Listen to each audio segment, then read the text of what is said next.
Köynə çira harada idi ki, biz ona 400 verirdik. İndiki kiramız hardadır və bu 2 mərtəbəli həyət evinin kirasına nə qədər veririk? Nələri dəyişdik, necə yerləşdik? Elə isə videoya başlayaq. Köçəndə ha deyirsən ki, fisio da bitdi, amma bir şeylər, əşyalar oradan buradan çıxır, balaca da olsa.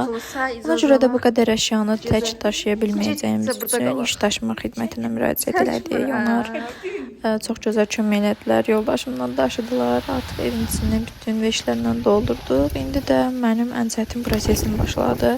Çünki mənə görə hər bir evdə də bu belədir. Yəni adicənə bir ütünün, bir iynənin yeri var.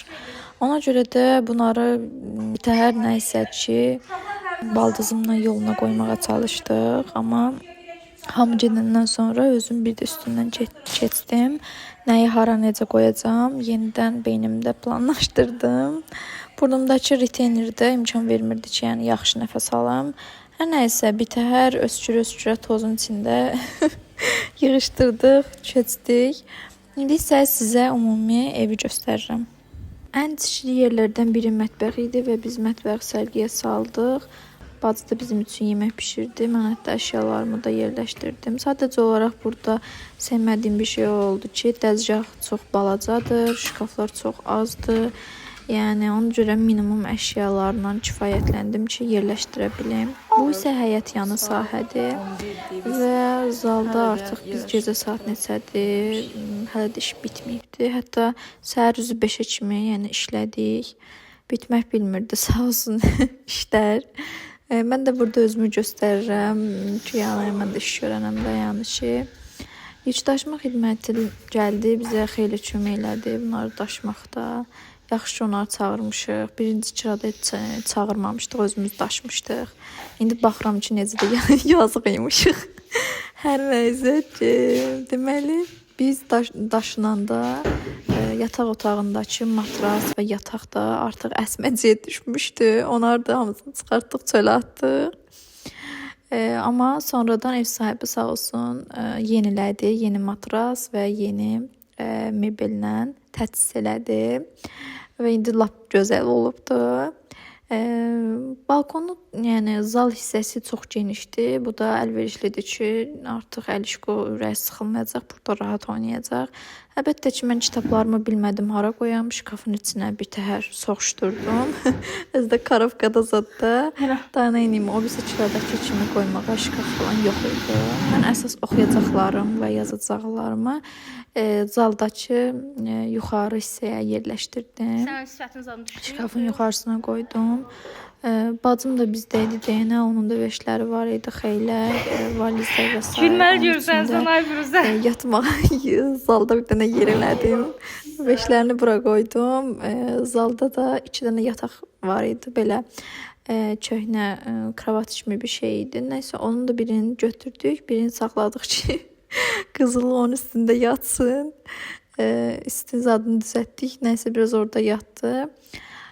Biz də bir otaq olduğu üçün biraz, yəni qonaq qəbul eləyəndə çətinlik çəkdik. Hər nəysə, beləcənə evi göstərirəm. 2 mərtəbəlidir, amma ki, belə də çox şan-şöhrət sahibi kimi, yəni saymayın, qudurğanlıq deyil bu. Çünki necə deyim, evin 2-ci mərtəbəsi təmirdədir, yəni təmiri hələ başa çatmayıbdı. Bu baxın, biz gələndə içəridə olan görüntü idi, görürsünüz necə gündədir.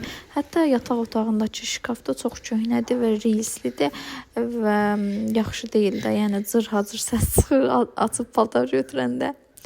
Hər nəysə, bu belə görünüşdə idi. Mən artıq buranı daha səliqəli eləmişəm deyə düşünürəm, evdəkilərlə bərabər.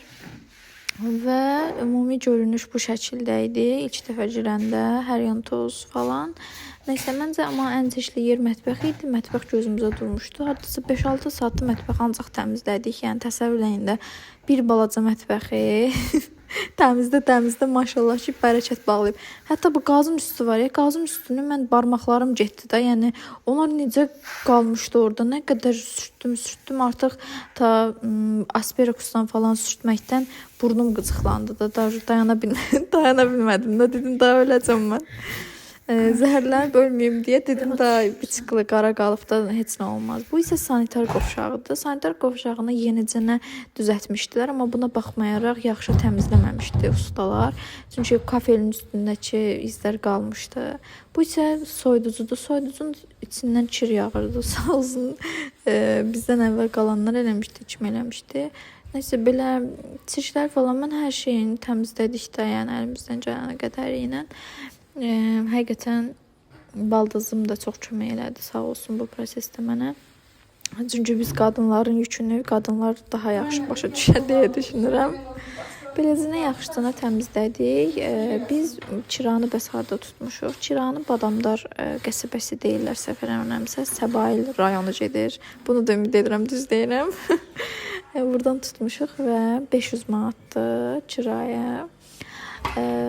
Əslində mən düşünürdüm ki, eləyim, yəni daha ucuz bir kiraya köçək. Həm də həyət evi olsun. Həyət evlər bilirsiniz ki, bu evlərdən biraz aşağı olur da, yəni qiyməti. Amma necə oldusa, biz hətta ki aza getməkdənsə çoxa getdik. Necə oldu heç mən də bilmirəm. Hər nəysə, Allah hamımızın canını sağ eləsin, hamımıza gözəl evlər qismət eləsin. Nəysə, bunun üstünü görürsünüz nə gündə idi. Biz bunu toz soranladı, orasını, burasını. Sonra baxdıq ki, dəhşət pis gündədir. Yəni, otururdum, baxdırdı içi. Ona görə bunların hamısını yığışdırdıq. Və ev sahibi də bunu dəyişəcəyini özü də bilirdi. İçinə nələrsə qoymuşdular belə yumuşaq, amma heç yumuşaq deyildi. Nəysə, biz buraları yaxşı təmizləyəndən sonra özü gətirdi, yerləşdirdi. Çox sağ olsun ki, həqiqətən bizim qarşımıza çıxan ev sahibləri çox nəzakətli və anlayışlı olur deyə düşünürəm. Ümid edirəm biz də nə vaxtsa kiralardan canımızı qurtararıq. Və həyət evi bilirsiniz bizim üçün o qədər mükəmməl bir yerdir ki, ürəyimiz gedirdi həyət evindən yana, həm oğlumuz, həm özümüz. Bu isə yenisidir, artıq sizə göstərirəm. Və burada qeyd etmək istədiyim odur ki, həyət evində çox quşların cıvıltısı, o sərin ab-hava, nə bilim çöl, istədiyin vaxt çıxırsan, yəni o qədər möhtəşəmdir ki, çünki biz birinci kira 12-ci mərtəbədə idi, yəni ən üstdəki mərtəbə idi və həqiqətən isti olurdu. Daha sonra da sizə nəyi göstərirəm, bu köhnə kiradır. Köhnə kiranın biz gəldik, xırım-xırda şeylər qalmışdı. Bir də televiziya da bizim idi, onu da götürdük. Bir də mən sildim, süpürdüm, təmizlədim, tozlarını falan aldım. Ki bizdən sonra gələndə yaxşı, yəni baxsın da. Hər şeyi yığışdırdım, artıq gecə çəkmişəm bu çəkilişləri. Təmizlədim. Gecə saat 11 kimi burada işlədik. Yenidən qayıtdıq bu evə. Yoldaşımla bərabər, yoldaşım 5'ləri daşıdı, mən də buraları sildim, elədim hər yanını. Ümid edirəm ki, bizdən sonrakılara da uğur və şans gətirər. Mən hansı evə gedirəmsə gedim, çalışdım ki, oranı öz yuvam eləyim, gözəlləşdirim. Burada da bir dənə çiçəyim var idi, onu da götürdüm və bura gələndə burada baxıram ki, qaranquş nə idi, göyərçin var.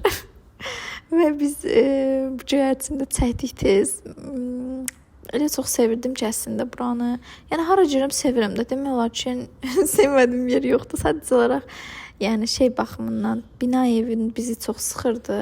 Çünki ikimiz də kətdə böyümüşük deyə. Ona görə biz həyət evinə üstünlük verdik. Peşman deyilik. İnşallah ki, yaxşı olar. Daha sonra mən orada nə gördüm? Bir dənə də baxıram ki, pəncərədə var, bayquş var. Ay Allah, bu bayquş hardan çıxıbdı? Bilirsiniz, mən heç bayquşu çox balaca olanda görmüşdüm. Kətdə görmüşdüm, bağımızda. Bayquş da deyirlər olandan sonra, bir yerə qonandan sonra alınmamış, həmin yerdə kimsə rəhmətə gedir, nədir. İnandırım sizi, mən o bayquşu görəndən sonra bizdə deyəsən nənəm rəhmətə getdi. Bağımızdaydı da, gəlib səs çıxarırdı, çox qorxunc səs var idi. Hər nəysə, bu bayquş da məni bitər elədi. Mən bayquşu da çəkdim qadıra. Yeni evdə isə əslində pəncərələr çox pis idi, ara məsafəsi zadı. Nəysə, biz burada o tüllərdən tıxdıq ki, hava keçsin, yaxşı olsun.